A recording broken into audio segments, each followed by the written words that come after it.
He's the executive director of Bible Raps, an educational initiative that uses hip hop to teach Jewish texts, core Jewish texts even, not just any Jewish text.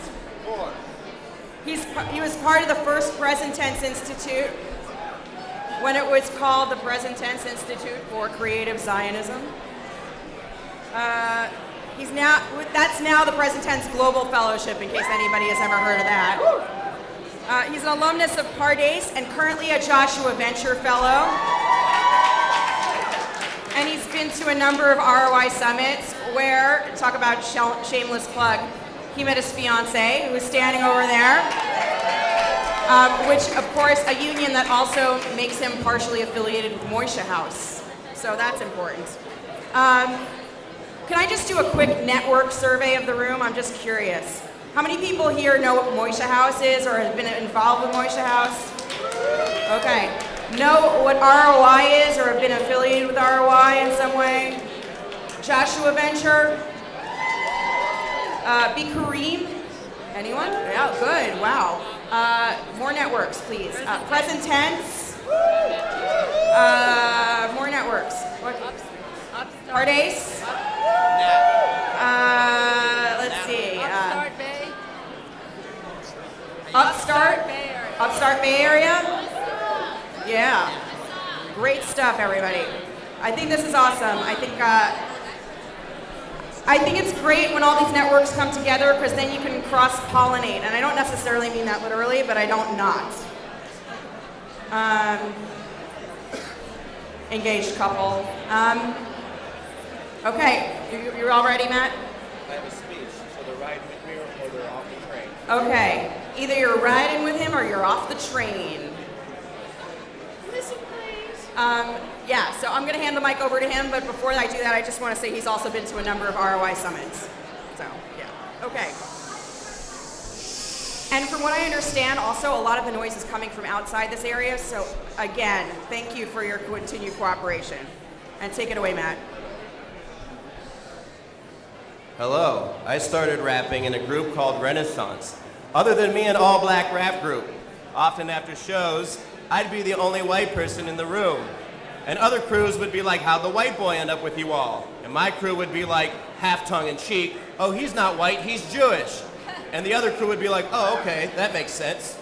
So since Jethro helped Moses, Jews have always looked to other cultures for the best vessel to circulate tradition and information from one generation to the other. It's why we've been able to remain a cohesive people for so long. Hip-hop has transmission advantages that are very attractive. Rap uses the charm and exaggerations of nursery rhymes. The bridge that nursery rhymes laid out between generations is expanded in rap. More words flow without causing semantic traffic jams to ensue. Nursery rhyme roads become hip-hop highways.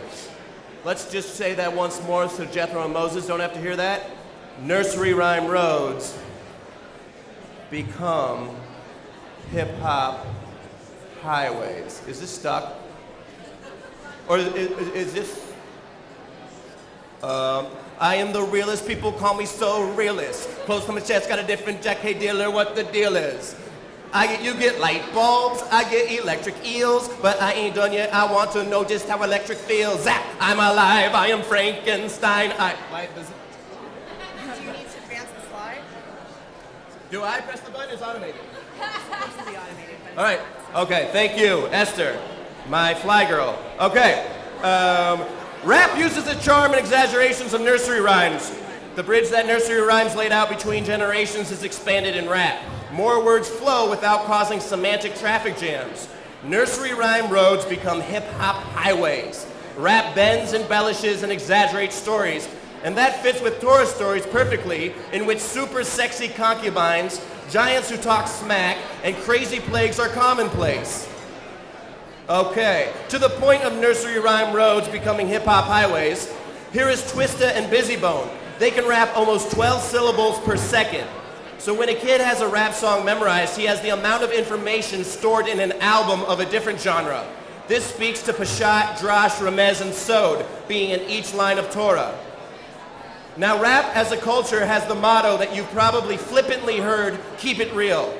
There is a dire respect for authenticity, so it's a perfect place to talk about who you are, where you come from, and how you are negotiating your identity. Obviously, it's all us Jews love to talk about when we're together. Here is Drake. Here are two of the three top rappers, Drake, a black Jew, Eminem, Lil Wayne, who each have massive hits about their ethnicity and upbringing. Black culture and Jewish culture both share a horrific past of oppression. But beyond that, and more substantively, over the past 150 years, both peoples have had to think a lot about how to integrate themselves into the majority culture, their former oppressors to some degree, without losing their sense of uniqueness. There was a whole discourse about that framed as the Jewish question in Europe and the Negro question in America. I would argue that this intense negotiation of identity is what led to the golden age of black-Jewish relations in the 40s through 60s. Here's MLK and Heschel, Bob Dylan, the great poet of civil rights, and James Baldwin, whose transformative moment is laid out in his book, Fire Next Time, when his Jewish best friend is thanked for demolishing his fundamental Christian worldview. That golden age has passed, but I think it is not acknowledged how it showed enduring life in the beginning of hip-hop. The first respected white rappers, producers, and managers were usually Jewish. Here's Beastie Boys, MC Serch, Rick Rubin, producer of Def Jam, who brought you Will Smith, LL Cool J, and many others, and Jerry Heller, who brought you NWA. I think this is true because of identifiable overlaps in Jewish and black culture. Consider why Abraham is seen as more righteous than Noah, because he talked back to God for the sake of humanity. Freedom to say what you want is paramount to both the Beit Midrash and hip-hop. Here's a Jay-Z and Eminem song. I'm a renegade, never been afraid to say what's on my mind in any given time of day, because I'm a renegade. Furthermore, Torah is commonplace subject in hip-hop. Lil Wayne raps, I'm an MC, I move crowds like Moses. Nicki Minaj has a song called Goliath with a Sling.